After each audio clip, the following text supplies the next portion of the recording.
And I guess we're recording here. All right, so doing a cons draft here. We opened a pretty sweet rare Dune Blast, which is going to point me in the direction of five color, which is pretty fun, but having some success with it. So we're going to go ahead and grab Dune Blast. A lot of cards I like in this pack, though. Bear's Companion is sweet. Bellowing Saddle Brute's always good in whatever deck you can put it in. And then, of course, lands, which we will probably be keeping our eye on here for going forward. But we will be excited to take Dune Blast for now.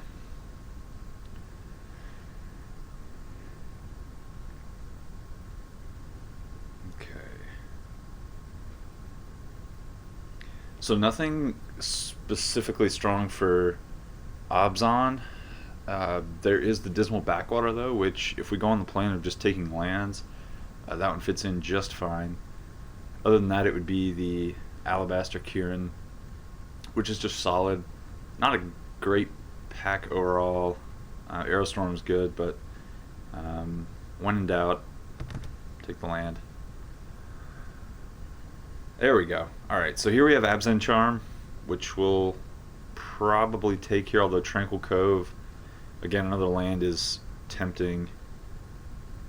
But I think for right now, we'll just stick with the Charm. Maybe we're able to stay Abzan. Abzan, what have you. Bring those good. I like Force Away. We'll stick with the Charm. Maybe we can just stay three color. Okay.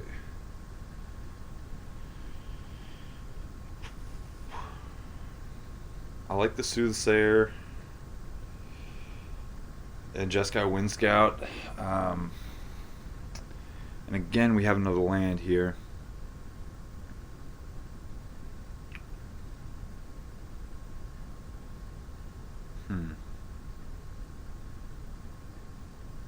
Though it'd be nice if it was a land that's actually in any of our colors so far, but it is early.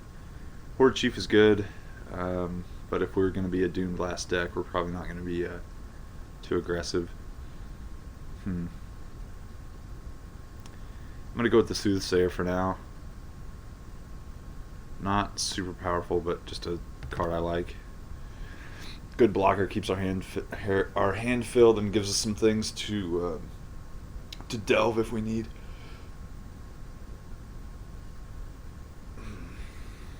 Okay. Man, these are not very exciting packs. I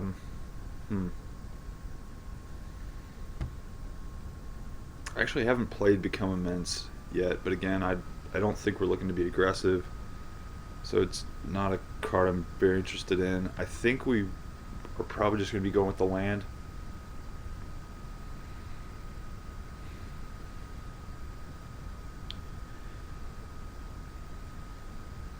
Given a thought to Bitter Revelation, but it's something I think we can pick up later if we want. Glacial Stalker is good, but I think for right now, I'm just gonna keep taking lands for now.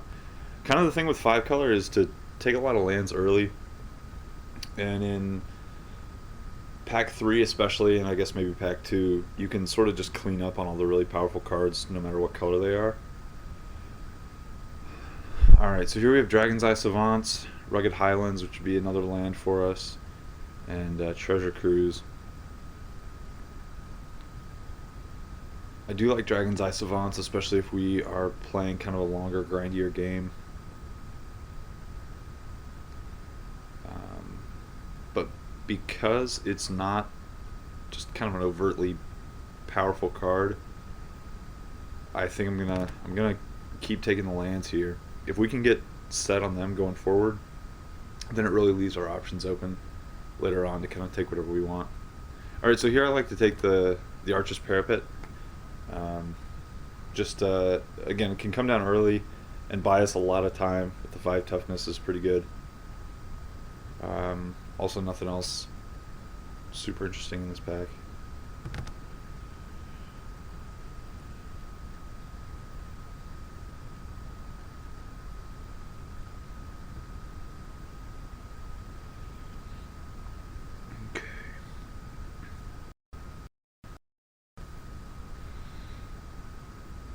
think it's between the Lamassu and the Sultai Scavenger here, both flyers. I haven't played with the Lamassu yet. 7 mana, 5/4 flyer. Kind of seems like he might be a good finisher. I'm gonna take him. We'll see. Scavenger is very good though.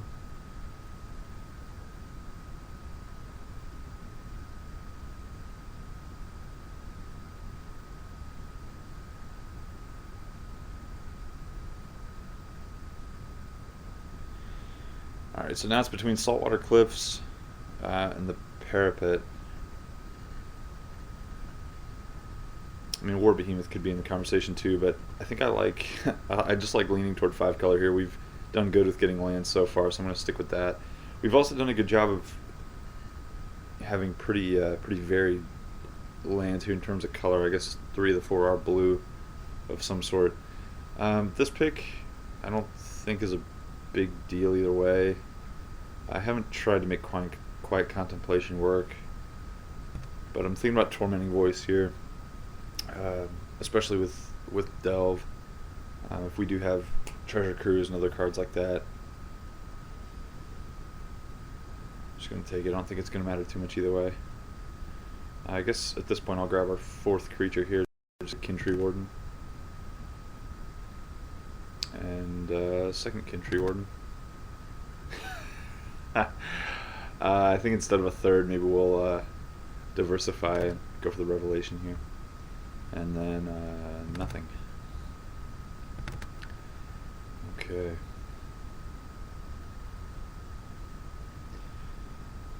So yeah, we're kind of all over the place right now, but that's fine. That's what pack 1 of a 5 color adventure looks like most of the time. And what do we have here? So we were trying to be aggressive. We'd have some great options here with Chief of the Scale, Teamer Charger. I guess it's not out of the question. We could always just take Chief of the Scale and try to continue to be reasonable Obzon. There is a land here which is tempting, although Master of the Pearls.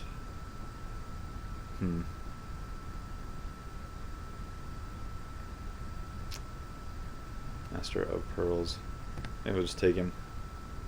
Not great for what we're trying to do, but maybe we can keep him in mind and pull off some kind of trick.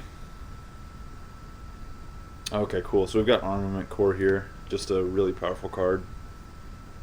Scoured Barrens is here as well, which would be a great land for us to have. But you know, I mentioned taking lands until we see powerful cards that make us want to kind of stray from the land path, and Armament Core is one of those cards, so happy to see it.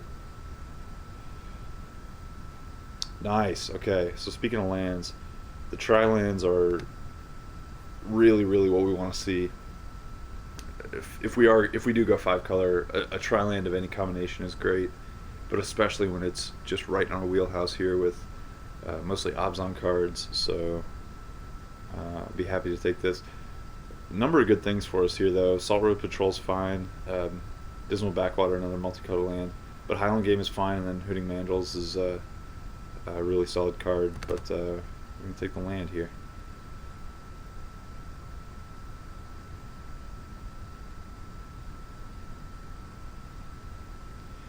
We really haven't strayed that much at all from Obzon. I mean, take out Tormenting Voice and well, Soothsayer just has the blue, but I mean, boom, there we're still within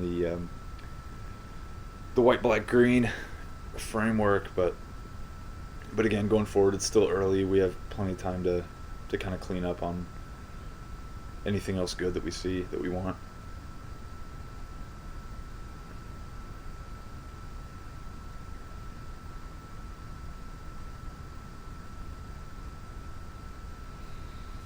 Man, a lot of aggressive cards here. Probably just take the land.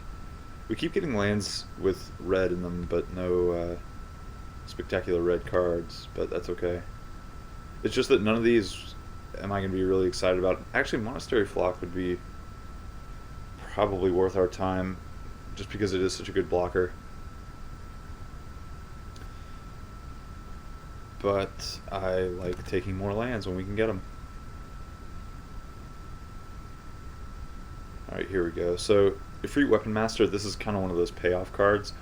Now, I know, especially compared to a lot of the Abzan cards that we have with white, black, green, going for a card that has red and blue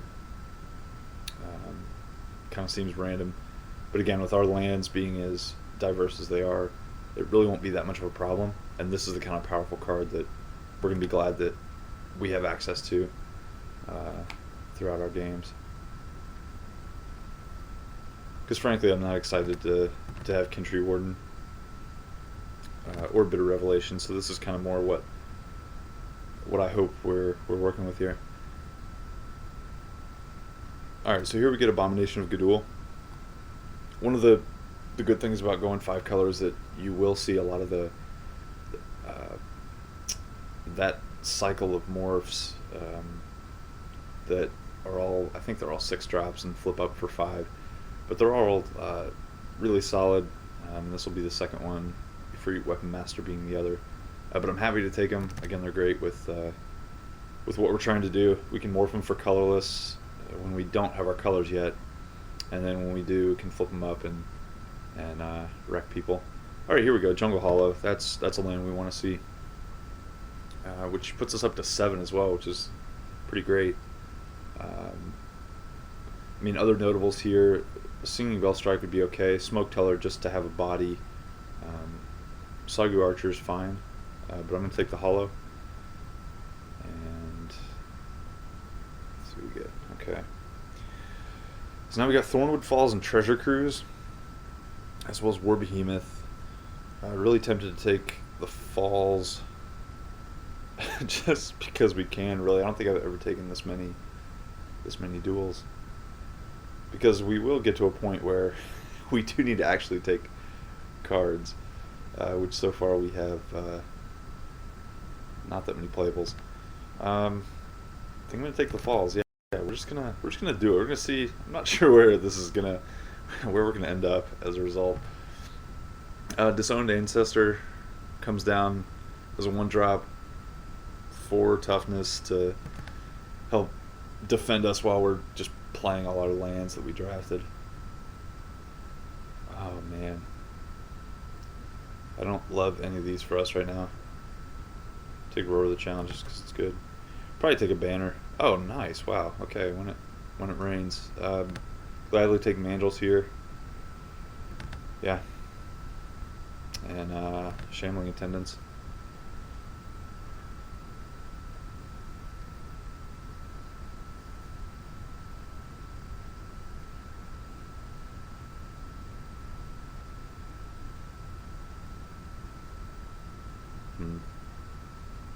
Maybe just take the Student in case we face Mardu and need to just be able to block early before we can Doom Blast everything. Alright, well, we got our lands. What does that put us at? 2, 3, 4, 5, 6, 7, 8. Wow. Okay, so now we just want to clean up on all the good stuff. And there we go. Necropolis Fiend, welcome aboard. Again, if we do end up running Tormenting Voice or Bitter Revelation, spells that not only put themselves in our graveyard but actually mill other cards, that'll help us fuel Necropolis Fiend. A good finisher, which is what we want. Other things in here, Water Whirl is solid. Snowhorn Rider would be another of the cycle I mentioned, the common cycle that are just really, really solid morphs. Maybe he'll make his way back around to us. We'll find another, but for right now, it's the Fiend.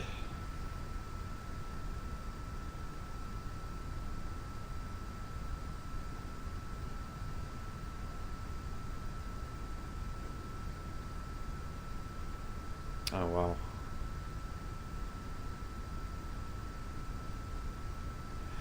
So I think I will take Arc Lightning, although the Tri-Land Frontier Bivouac is really tempting. But Arc Lightning is one of those cards that's just strong enough to pull me over. Anything that can kill morphs, especially because we're going to be just kind of trying to stall for most of the early game till we can get to our more powerful stuff.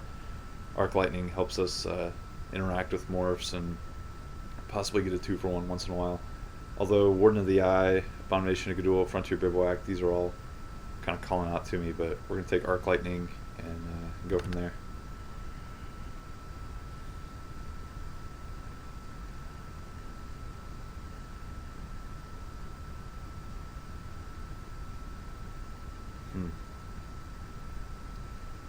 Not interested in Trap Essence. It's probably going to be Ponyback Brigade out of this pack. Yeah, I mean, consideration given to Savage Punch and Awaken the Bear, but we're gonna settle in with our morph team. Alright. So red seems pretty open here.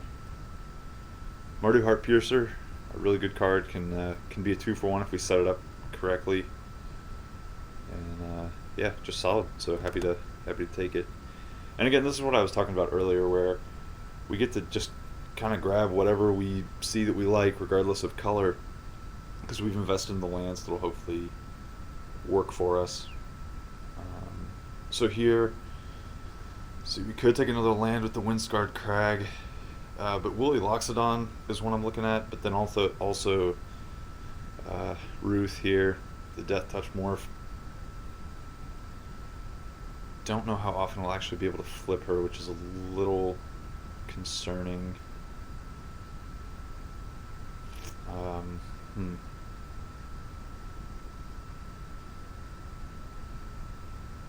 Actually, I think... we'll take her. Not a lot of people suspect her. They'll make blocks where... Oh, here we go. Where maybe she's the only card that would really kind of mess them up.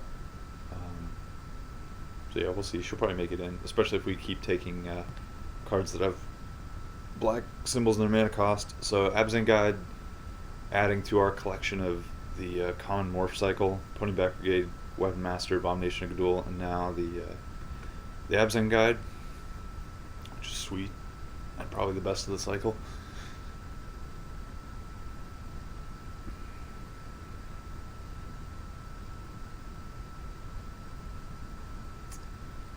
So I think it's between Bring Low or Temur Charm. Bring Low is a lot more flexible on what colors it asks of us. I'm also looking at our deck now and realizing the lack of blue for the most part that we need to try to work with. You know what? We're gonna go Temur Charm. I said 5 color and we're going to be 5 color. But my point was going to be that we seem to really be mostly just 4. But we do have lands, several lands with blue in them, so I don't think it'll be a hard splash. Wow, Hordling Outburst. That is a solid card. I think I'm just going to take Kill Shot, though. We're going to be probably on the defensive for the beginning of most of these games. And we get to complete the cycle. Alright, fantastic.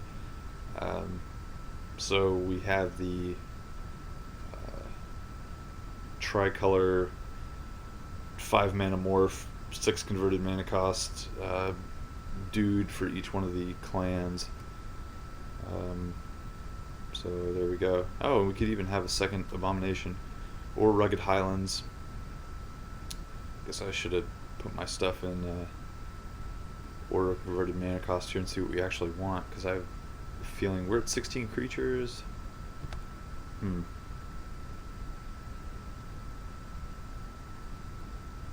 Let's go with the Islands. Let's be able to play what we have. I will just hedge a little bit with Sidisi's Pet. Probably not run it, or at least hopefully not. Horde Ambusher? Sure. I don't really care between these. Okay. Not the kind of land we want, but that's alright. Okay, well, let's let's organize this mess.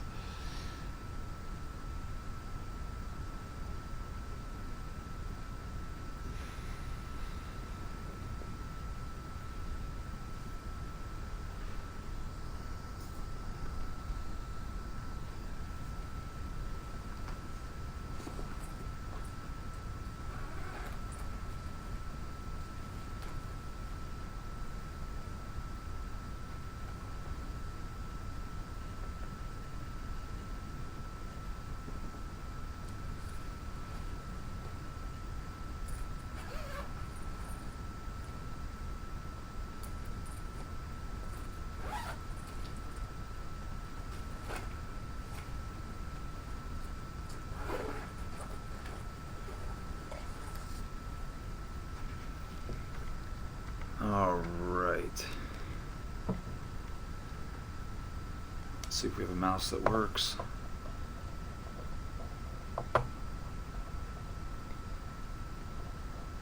Maybe.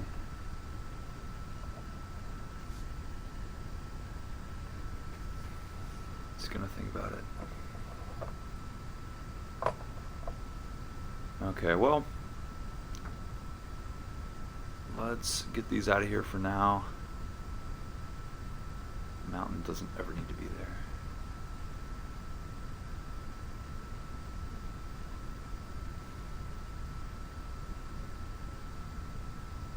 Come on, computer, you got it.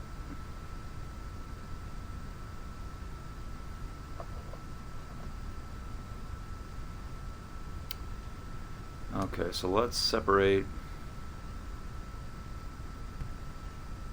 Alright, so we're at 25 in the main deck right now, but we really haven't trimmed anything yet, so... Actually, I think I took Soothsayer out. He'll probably make the cut. Okay. Bring that up here. Alright, and then... Are we already by mana cost? I think we are. Okay. I'll take out the student for now.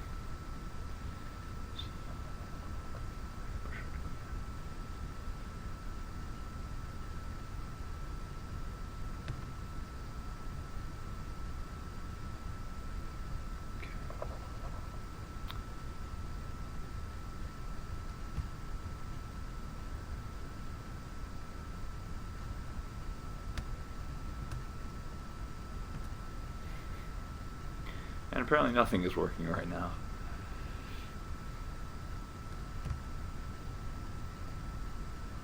Not you. There we go. Block deals 1 damage to me. Turn face up, target creature can't block this turn. So the thing with Horde Ambusher is that I don't think we have a, well, we have a few red cards. It's just that you have to consider that because sometimes it's really easy to be able to use just the reveal a card to morph. It's nice because you don't have to leave mana up, so your opponent probably thinks that you don't have any way to flip them. But then the downside to that is, if you have the mana but no card, you still aren't able to flip.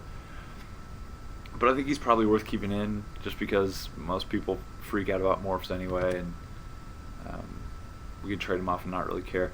So I do need to take out these cards that sort of got thrown in here that we don't care about. Don't think we want Roar Challenge. And that puts us at 22 already, which is how many non-land cards I would want to run anyway. But we might make some changes with the others that we have. So let's put these in a more realistic curve. And what I mean by that is basically we're going to put all our morphs here in the 3-drop slot, because that's most likely where they're going to interact on our curve.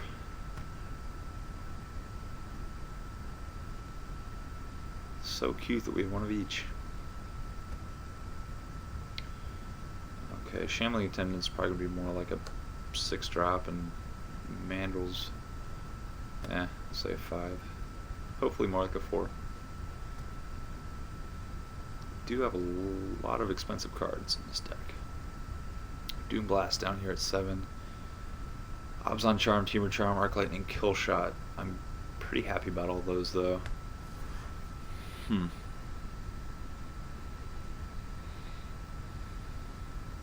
Not sure about Shambling Attendants, especially because with a Necropolis Fiend we want to keep the competition for Delve to a minimum. I'm okay with the Mandrills because usually you only end up delving 1, maybe 2 to get it down early. And we're going to have plenty else to do in those early turns. But for the Shambling Attendants, I don't think we have a lot of other competition. Maybe just playing the Sidisi's pet is another morph.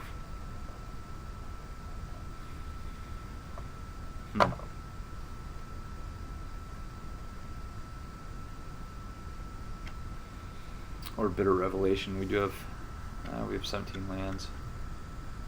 What am I saying? 17 lands, 17 creatures.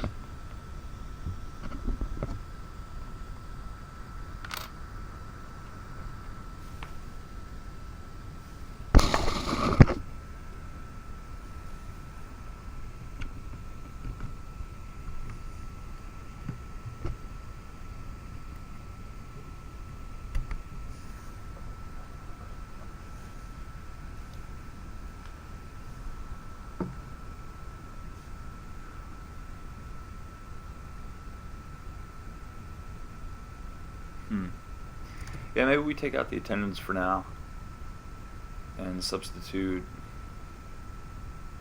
Probably just going to go with a pet. Just something we can play early. And if we need to flip it, although Bitter Revelation does help with our delve, man. I just don't like cards that don't affect the board. Especially at 4 mana.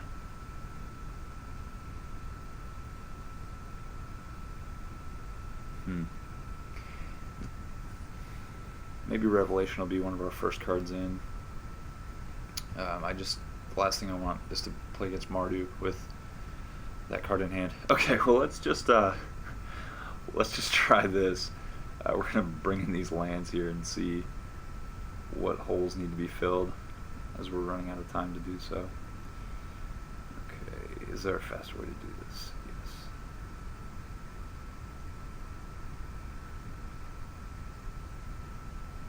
Maybe. Alright, how many do we end up with? 1, 2, 3, 4, 5, 6, 7, 8, 9. Cool. Let's just see what the little man inside MTGO says. For our lands.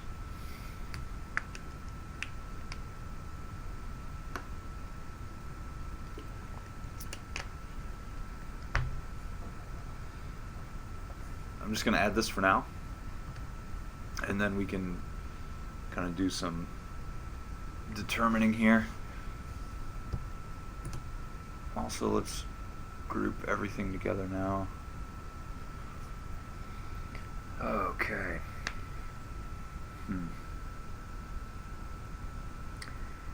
1, 2, 3. I'm going to look at red cards first here. 1, 2, 3, 4, 5, 6, 7.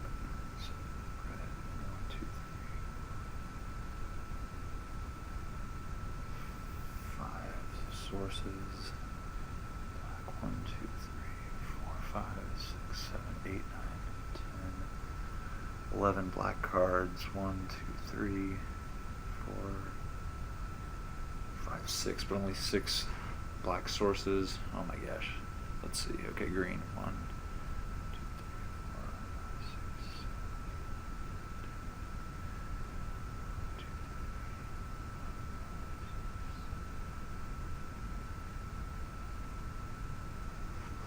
I'll be honest with you, these mana bases for the 5 color are always just kind of a crapshoot for me. I just kind of go, yeah, there's some of everything, it looks like, and I just kind of run with it. 1, 2, 3, 4, 5, white. Yeah, I'm probably just going to hit submit and let the fates of Magic Online guide our path here, which is not what I'd normally recommend, but whenever I try to draft and talk at the same time, I end up killing a lot more time. But actually this doesn't seem too far off.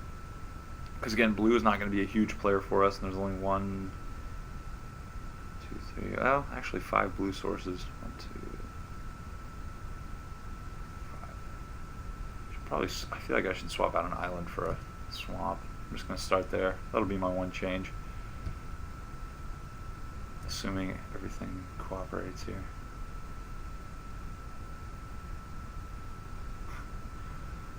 Or maybe we just time out on the deck building.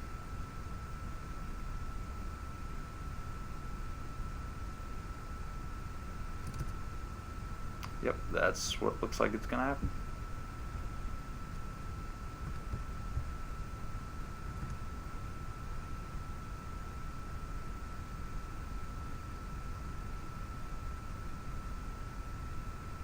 Did we make it?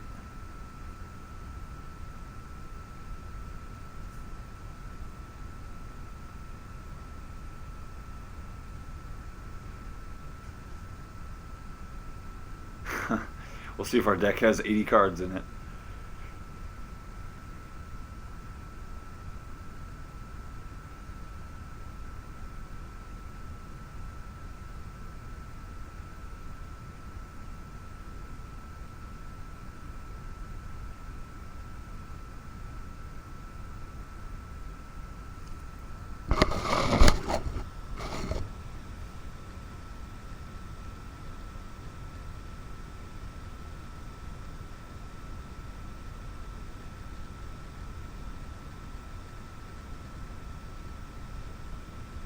Man, we are rolling slow today.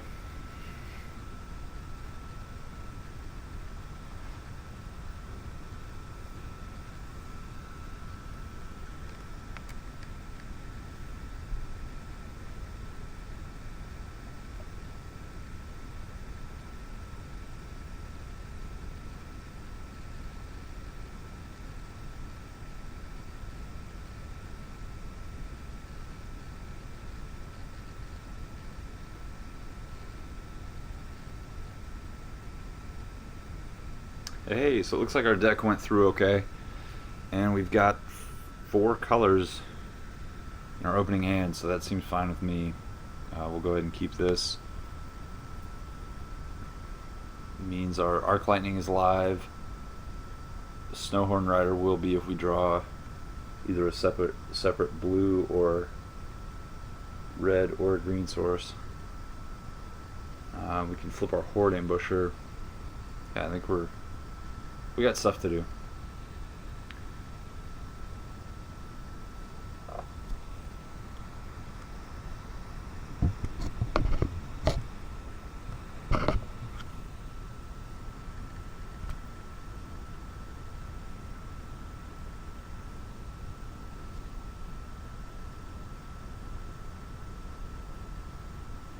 Oh, nice. Okay, so yeah, just gonna play. We'll match his Citadel with ours and pass a turn. Alright, so we have all 5 colors, which is awesome. Which means anything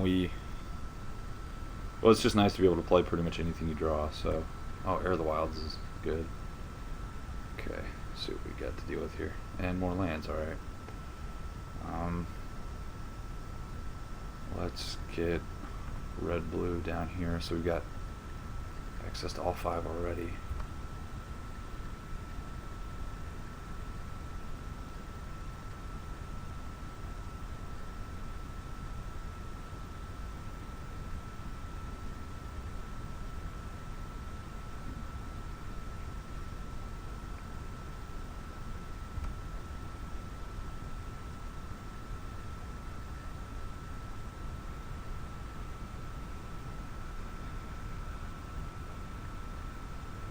Nice, we get the charm. Okay. So I think right now, hmm.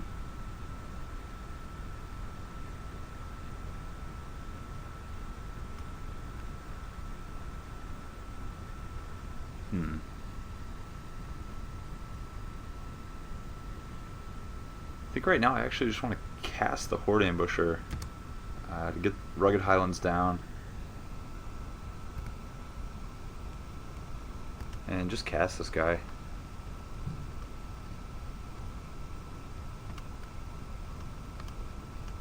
That's fine. I'll happily block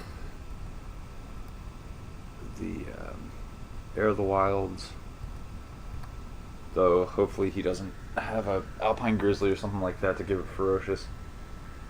If so, we won't block, but probably use our Arc Lightning or Obs on Charm or something else, but we do have options, which is nice.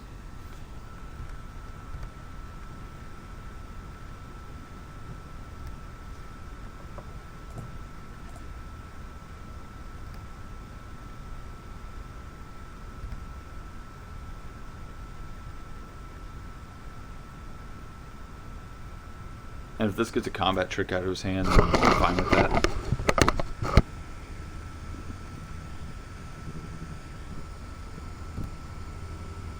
Or maybe not.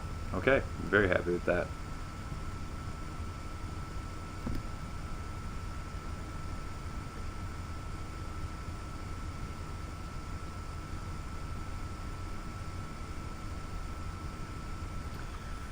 Alright, so I think here, although I don't like that he has 4 mana up, but I'm gonna morph the Snowhorn Rider,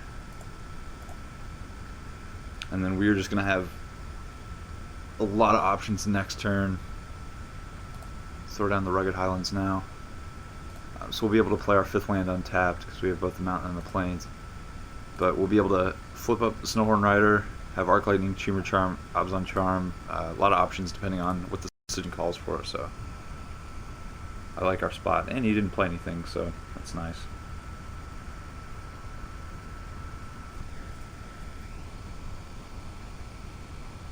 Oh, nice. He knows what's up.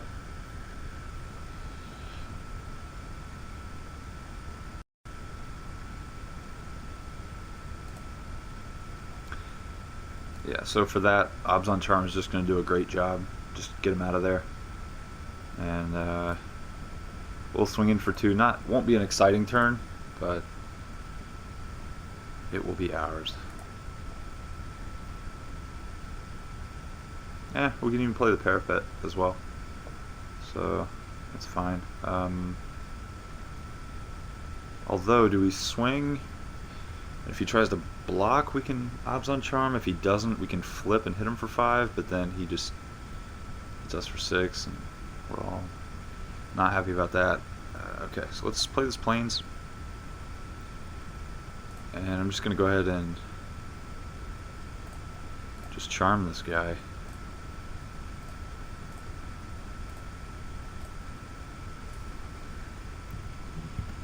And then we'll punch him for a couple and get this guy down. Cool.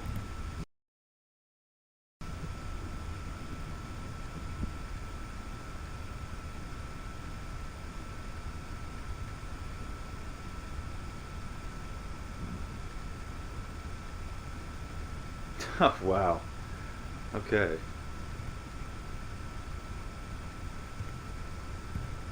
That is a tusked Colostodon, alright. Colossodon, alright. Okay. 6/5.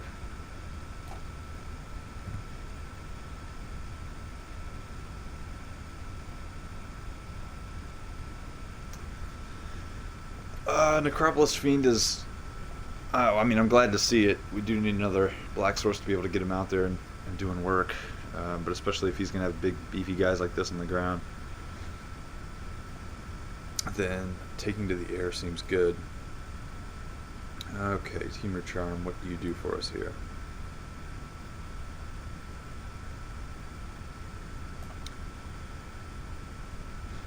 So I'm going to play this land. I could attack and flip and trade.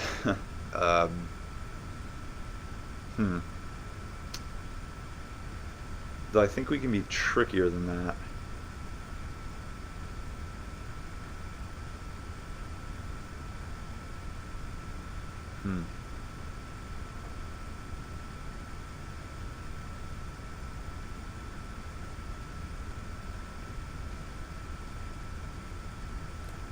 Yeah, I'm just going to pass.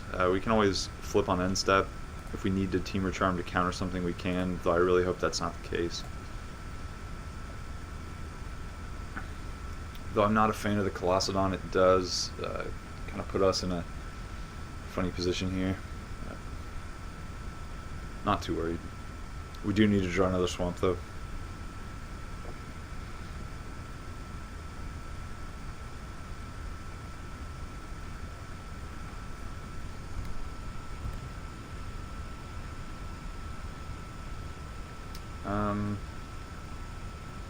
Yeah, I'm gonna let him come in.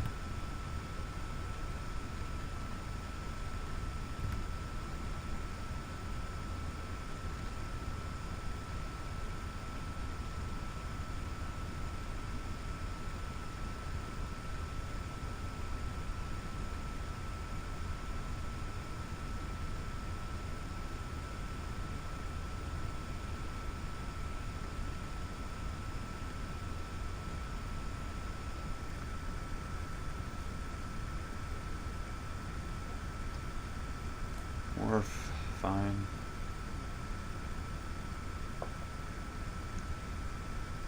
Okay. So we're just gonna flip up this guy. Red, blue, green, just 2 of something. Okay. Alright. Let's draw something. Swamp, there we go. Okay.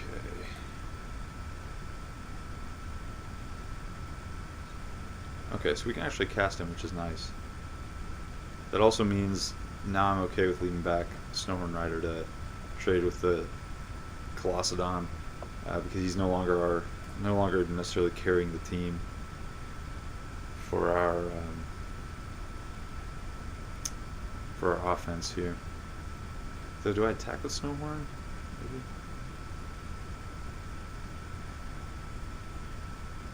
Nah. I'm just gonna go for this.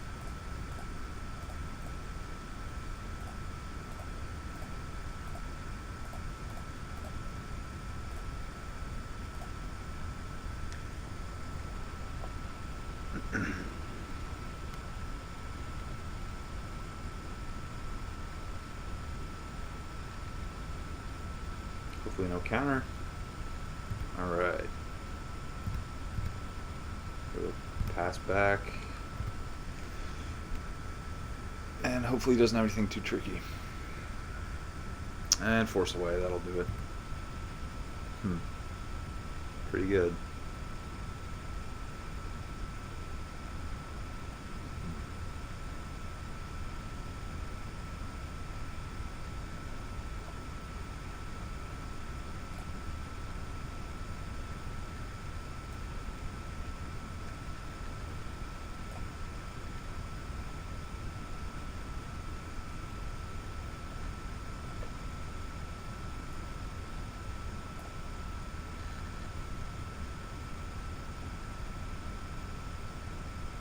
Oh, wow. I was going to comment how he only has a couple cards left in his hand, but they seem to be pretty good ones. I guess he did get to know what that, or loot with the Force Away. Discarded Glacial Stalker, okay.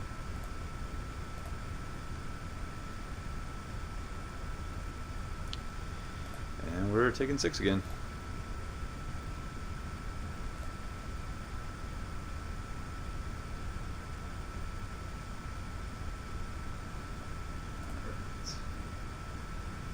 Yeah, it's starting to get a little messy.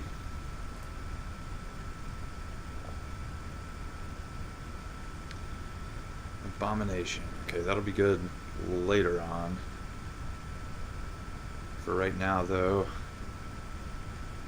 maybe we just fire off Teamer Charm and kill the Colossadon and Arc Lightning one of these morphs.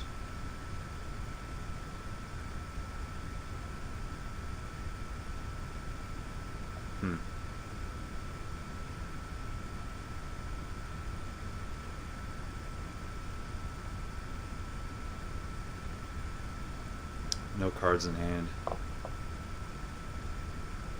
Yeah, I think we just do that. So let me see, what does that look like?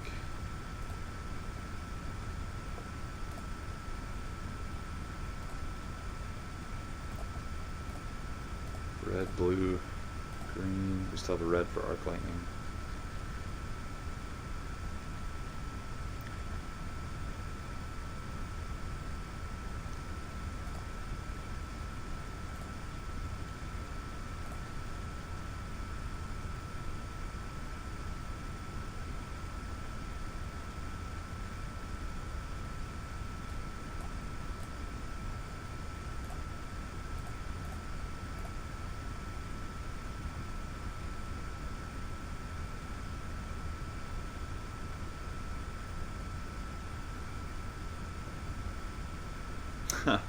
That's what I was afraid of. Okay, so be it. It won't be attacking us.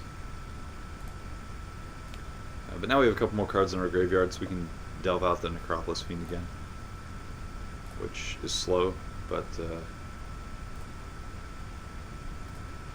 that's alright. I like that we have Abomination as well.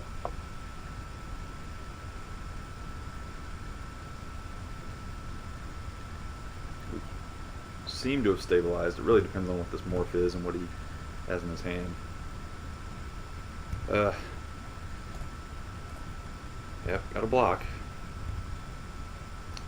Nice, okay. Alright, Ruth. So I think...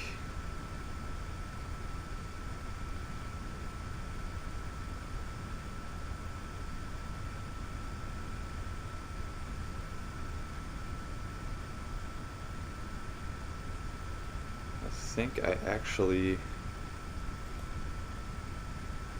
just want to get these two out for now.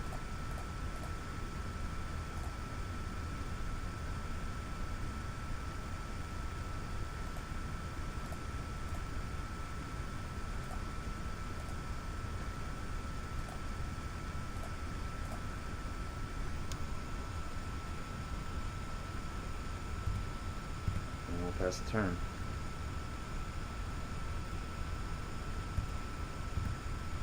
So if he attacks with the morph again, I'm going to assume that it's okay to block with the parapet. He might have something different in mind. Now he has two cards in hand. So he could have a combat trick or something else.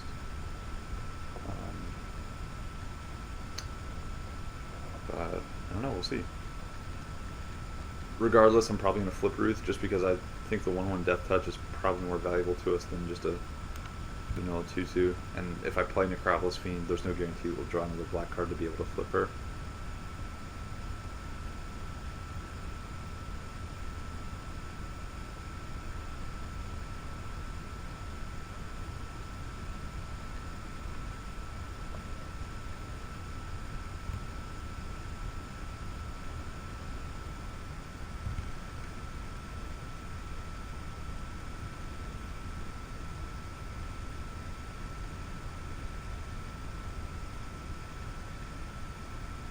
Oh, no attacks. I like it. Ooh, alright. So he gets to kind of grind us out here, huh? What does he get to get back? So he gets to bring back these creatures kind of one at a time and attack us with them. Air of the Wilds is not too scary, but Colossadon and Glacial Stalker are going to be a pain because they do get flying and trample.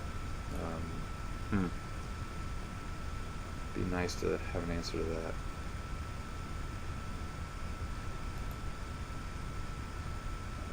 I'm going to flip her.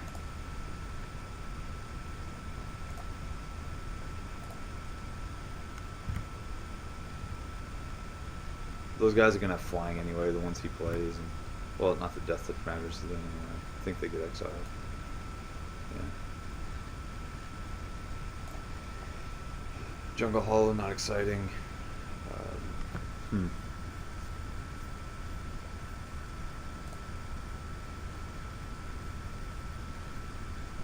not much to do here, but play our Fiend.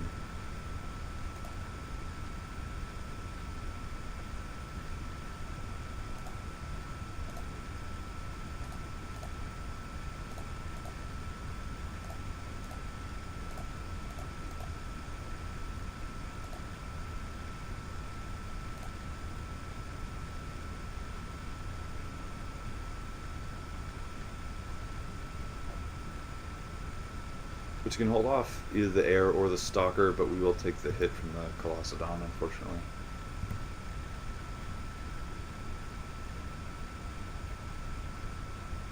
But I am fine with attacking with Ruth here. I mean, we gotta get in there somewhere. Okay.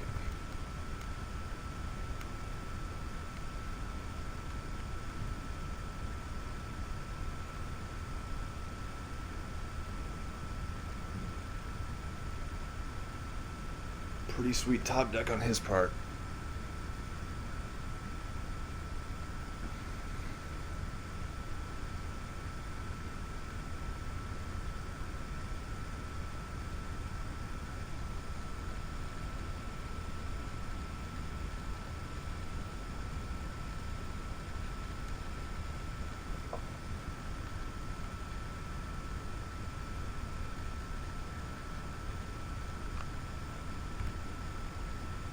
So no blocks. Hopefully no Awaken the Bear here. Smoke Teller, okay. Don't care. And a Swamp, okay. Well, we can give something -1/-1, which is not super exciting.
So unless he has something else, I'm not sure why he brought back the Glacial Stalker. Unless he has something to get the Fiend out of the way. So it would have been better at the Air of the Wilds, swing in. Because so now he's got 2 flyers. Okay, so now that's why he thinks this is going to be lethal. Okay, well that makes sense. He doesn't know this has flying, although I guess if he looked at it with Smoke Teller he would. But maybe he'll activate that now. What did he target?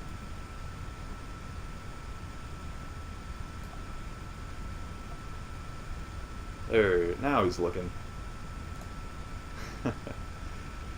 Yep, it has flying.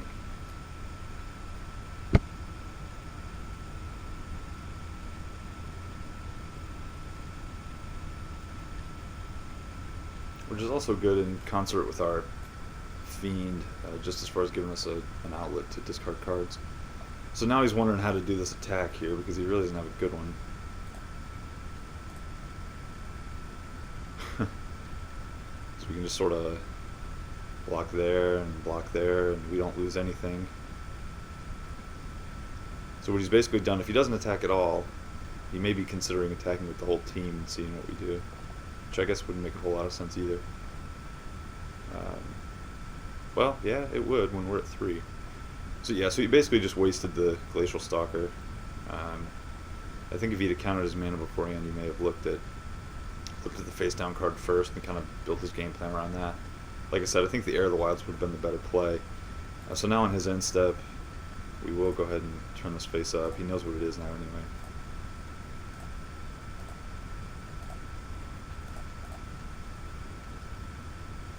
I guess we'll also drain him. Could be the difference. Alright.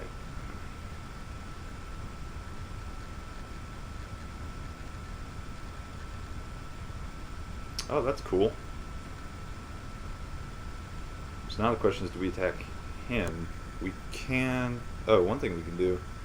3, 4, 5, 6, 7. We can just straight up kill the Mistfire Weaver. Kind of take that out of the equation. I like that idea.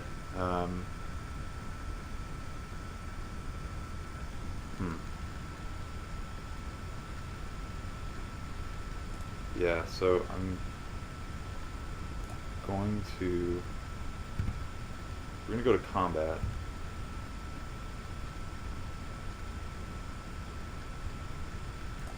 Attack with Ruth, get in there again. Because, hey, maybe between her hits and the Archer's Parapet, maybe we get him down to something dangerous. Alright, so now we're gonna play this.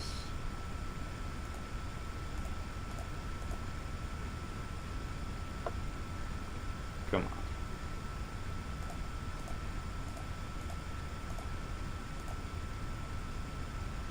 Yeah.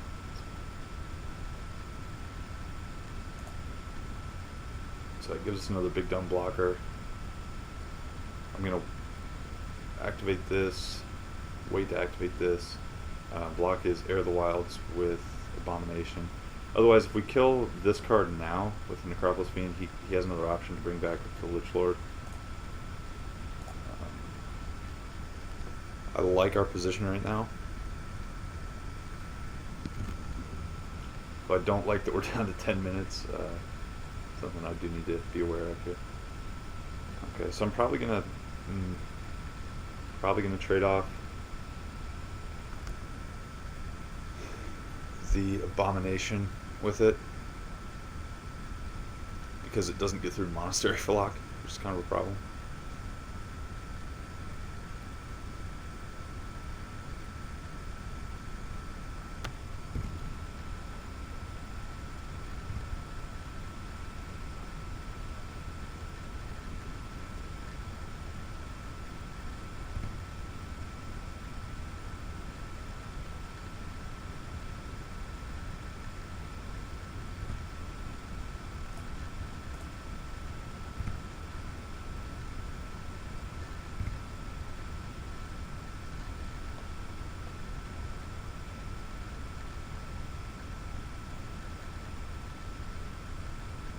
Oh, what did I miss?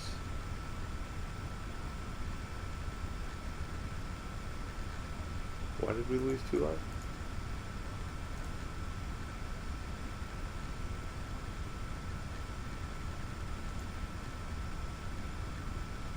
Oh, Death Touch and Trample. Whew. Okay. Good thing to be aware of. So basically, even though the Abomination had 4 toughness, the Air of the Wilds is a 3/3. The rules say he only has to deal enough damage to our Abomination to kill him. Let's kill this thing. I guess we do have 2 cards now, so we can... I still just want to kill. Misfire.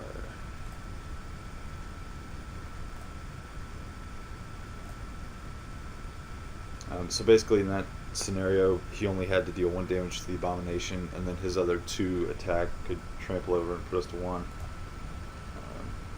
So fortunately the math wasn't there. Okay, Pony Back Brigade is kind of cool. I guess if we're swarming him now kind of towards the end, that can be good for us. We do have to be aware of the fact that Mistfire Weaver can come back on the beginning of his turn. Although, I guess we could just shoot it down. Does he have to give another creature? Oh, if he gives it hexproof, we can't shoot it down with the Necropolis Fiend.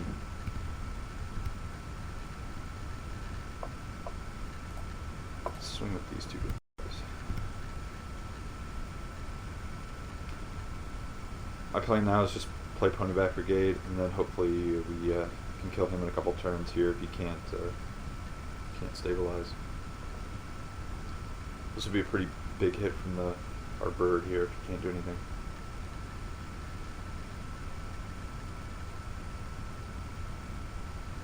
And he's going to take it. Okay.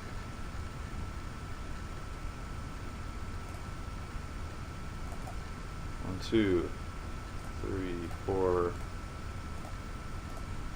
6.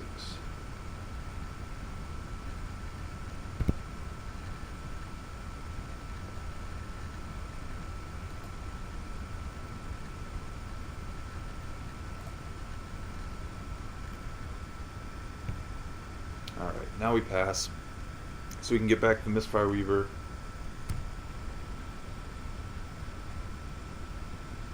And then we hope he doesn't have a way to deal with Necropolis Fiend.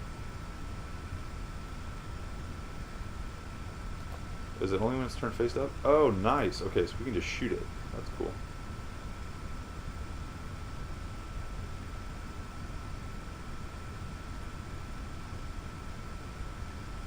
Though I'm not going to unless he makes us. If he attacks, I'm just going to block and not waste our card that we exiled.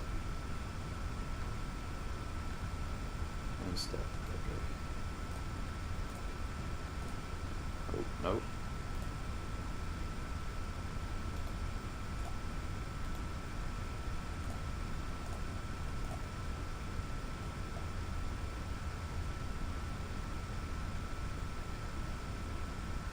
And I guess... Oh, Misfire Weaver's gonna go away. Okay, yeah, that's fine.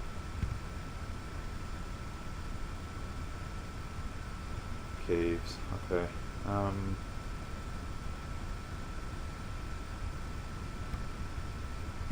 we attack with everyone?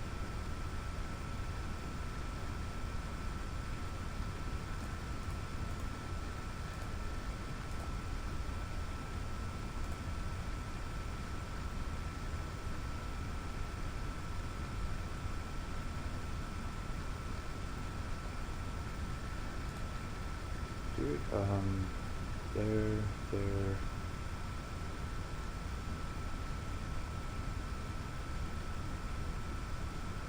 2, 3, 4, 5, 6, 7. I think that's lethal.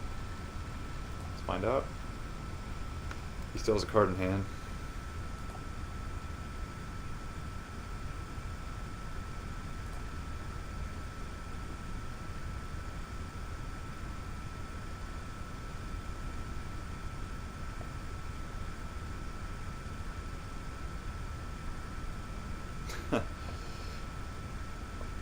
Computer's building the suspense. Alright, cool, we got it. Alright, so we only have 6.5 minutes left, so probably going to keep talking to a minimum here in this next game, and hopefully we can just, I don't know, force him to mulligan 4 times in a row.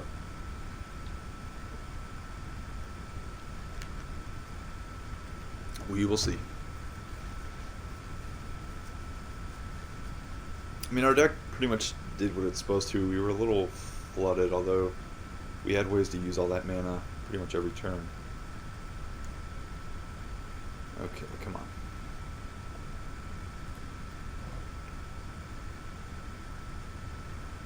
But I was glad we were never really restricted on color, which is nice. And why those dual lands are so important. Okay, what do we want to change? You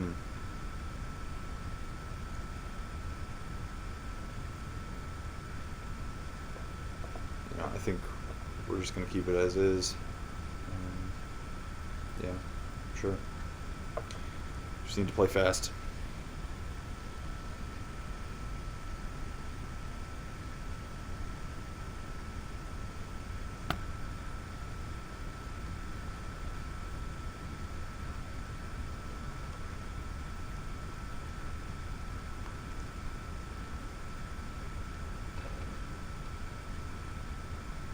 We'll keep this. We have all our colors.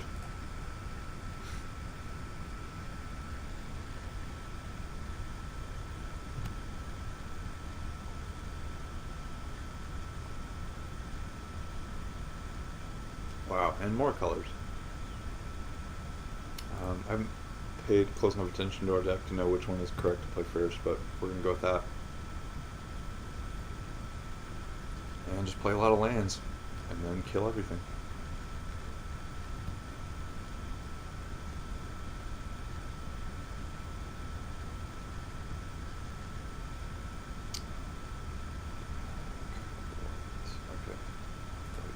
There we go.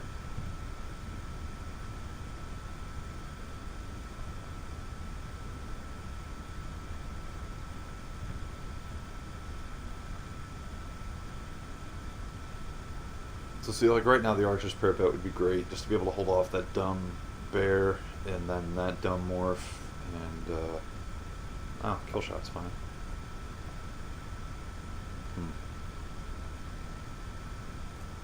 Yeah, I think we just prepare a kill shot. Man, I hate doing that though.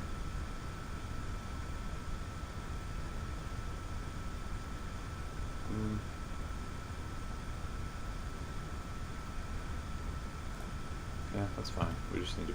I just need to not waste time here. I guess if he attacks the morph, we probably just kill shot that, which he probably will attack, even if he doesn't flip it. But kill shot's great when you can get them to invest in flipping, spending their whole turn just flipping a morph and then kill it anyway. Oh, and I guess okay, never mind. Yeah. So I think I had the auto yield on there, so it just kind of sped through his combat for us, but no big deal.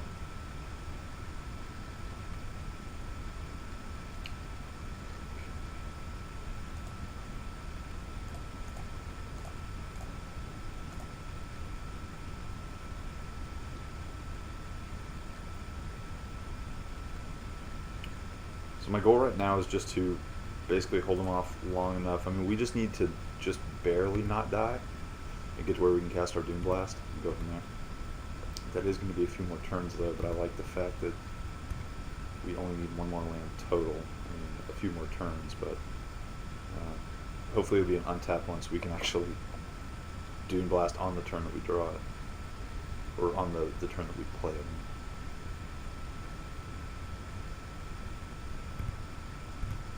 This game actually could go reasonably quick post Doom Blast, assuming we can pull it off. I'm going to let him get by with this one. I mean, he's probably going to flip whatever this is. Glacier Stalker, maybe?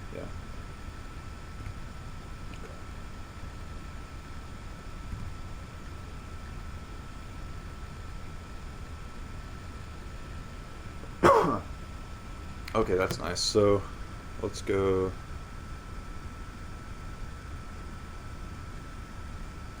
Bloodfell Caves.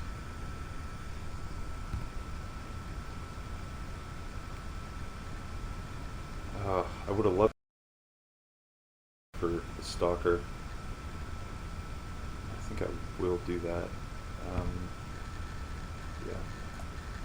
And probably just try to trade off this more.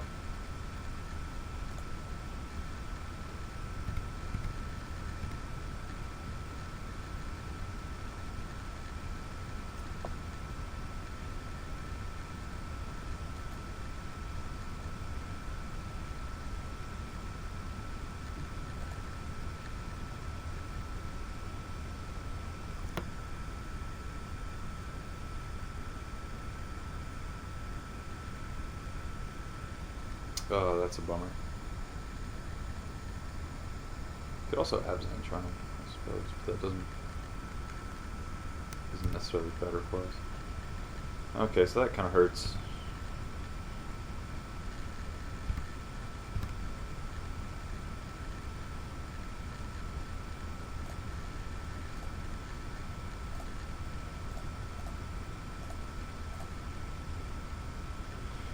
Get that out of here. Go to 8.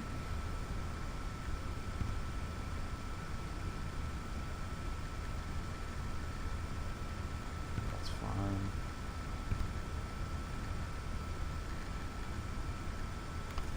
Oh, we need an untapped land.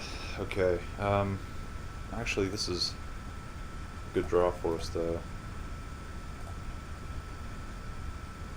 Or do I want to play a blocker and exile creature? Huh. No, I think I do want to just guarantee that we, or try to guarantee that we can Doom Blast next turn.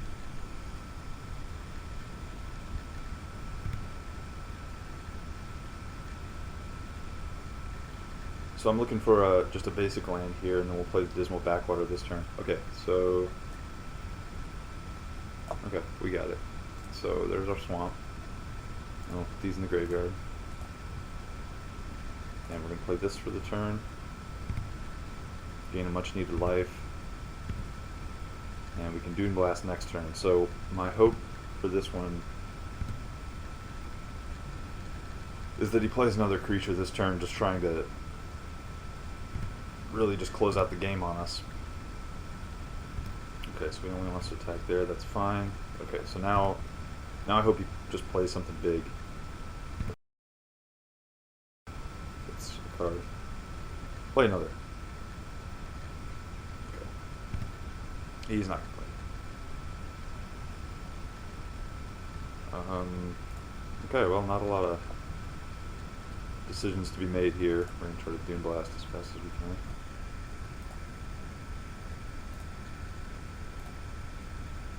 White, black, green. Okay. Boom. No counter, no counter.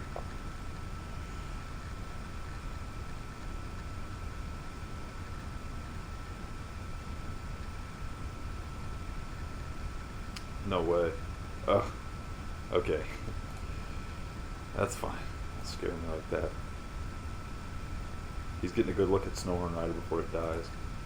Because I'm going to keep the Soothsayer, even though it's a weaker creature, we just don't have time to be paying 6 mana to untap. Alright. Let his clock begin. We have 2 minutes. But I do like our hand, I like it a lot. We're going to play Weapon Master next turn, or at least that's the plan. We can even quicken our pace with Abzan Charm. Oh, Treasure Cruise. Okay, that's good for him. So he's going to be able to refill a little bit here.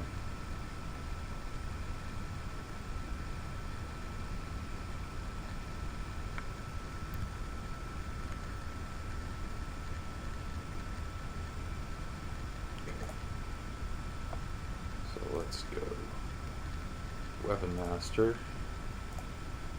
One, white, blue. Okay.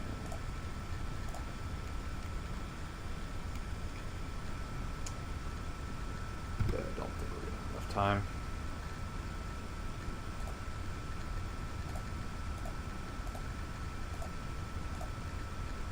Just want to play everything.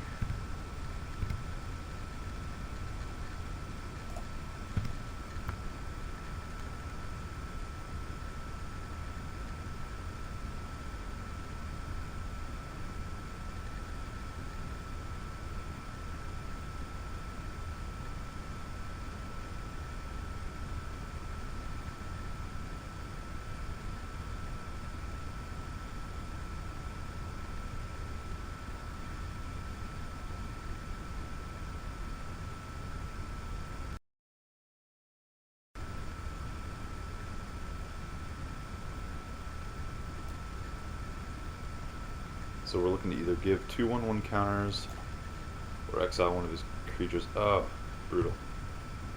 Okay, so he exiled one of ours. Oh, and he's attacking. Okay, that's fine.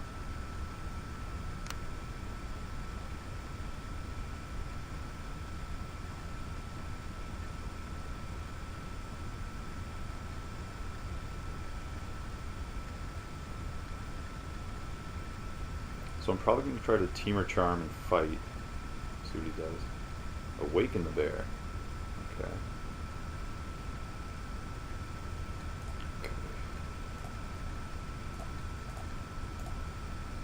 Yeah, I think we're going to get clocked here. But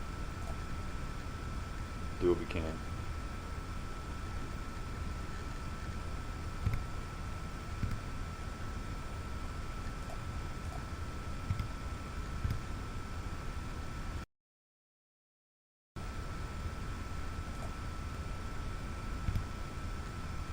Probably should have also Abzan Charmed.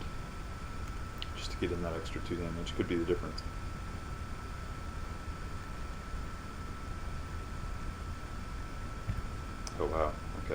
I'm glad we didn't.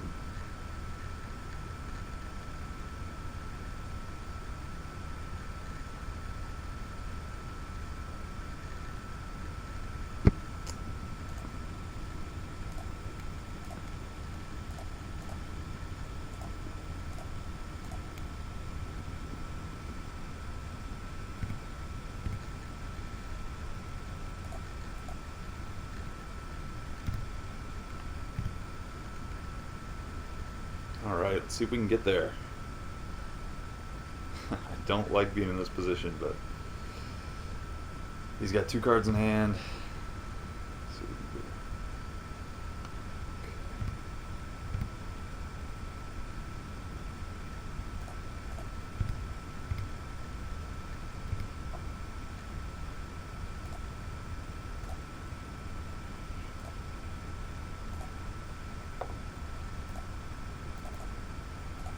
Come on. We can do it.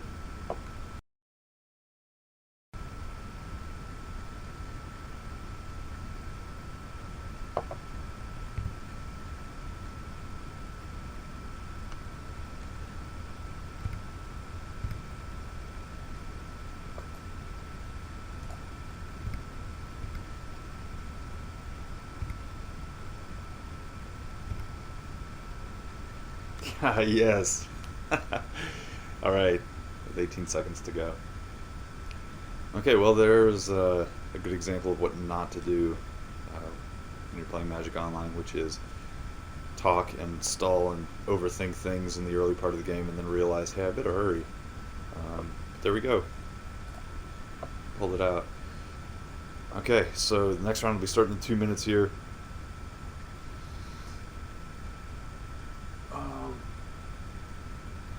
Yeah, so again, that just kind of goes to show you why I was so set on Dune Blast at the beginning there. We opened it in the first pack.